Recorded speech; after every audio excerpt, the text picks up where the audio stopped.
we spend a lot of time here at Notre Dame studying written texts.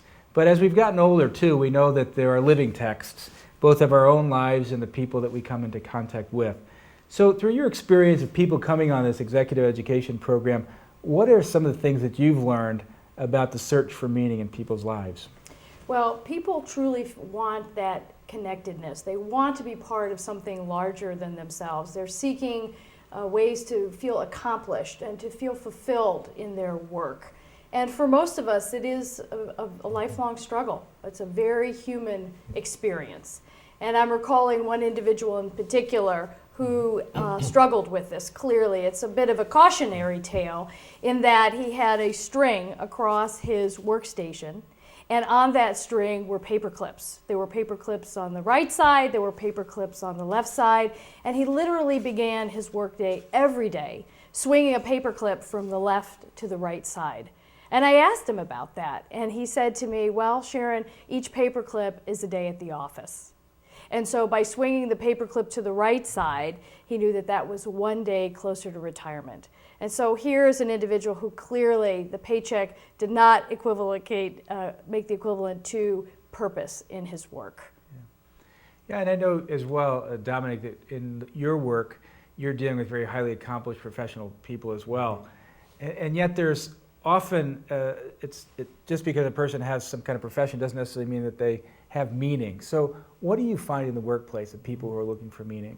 You know, that's true. You can look at physicians, nurses, teachers and say, oh, you have all kinds of meaning in your life.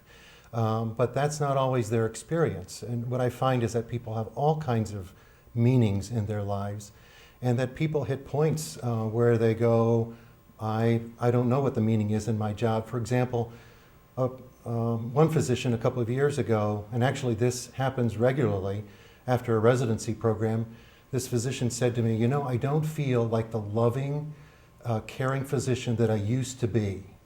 And I'm wondering how I'm going to continue in this profession this way, because I don't like the way I look right now. I don't like the way I feel right now.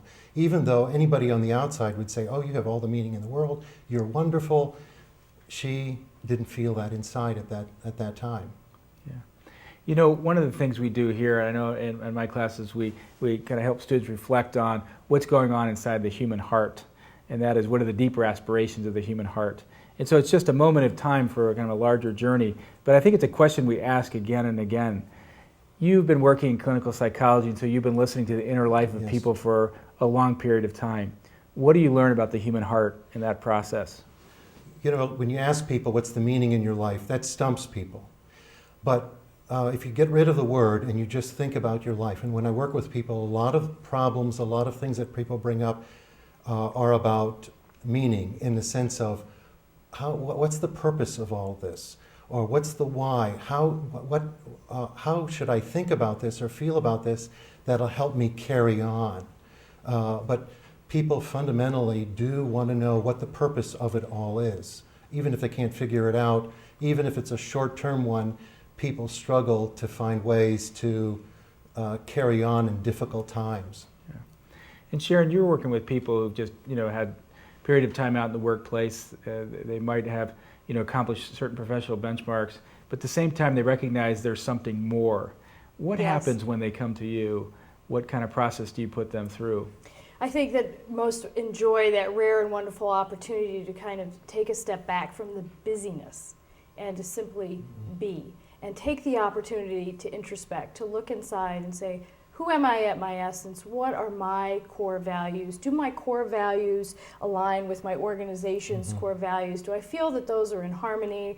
Are they disconnected? And really it's an opportunity for them to get clear on their values and to go back into the world more hopeful and feeling a greater sense of purpose. Yeah. Having that time for introspection, I think, is a bit of a lost art in our society. I know when I go out to a restaurant, it's hard to go anywhere without being bombarded by television screens or music or anything like that. We're so plugged into iPods or before our computer screens.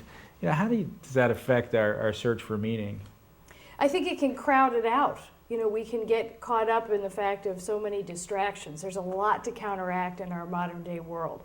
But when we do and can really tap into our essence and really figure out how do I bring, who am I, what is my authentic self, and how do I bring my whole self into work, it's really when people feel to begin to say, yes, I am myself. I do feel the purpose. I do see the meaning in my work. And it's much more rewarding.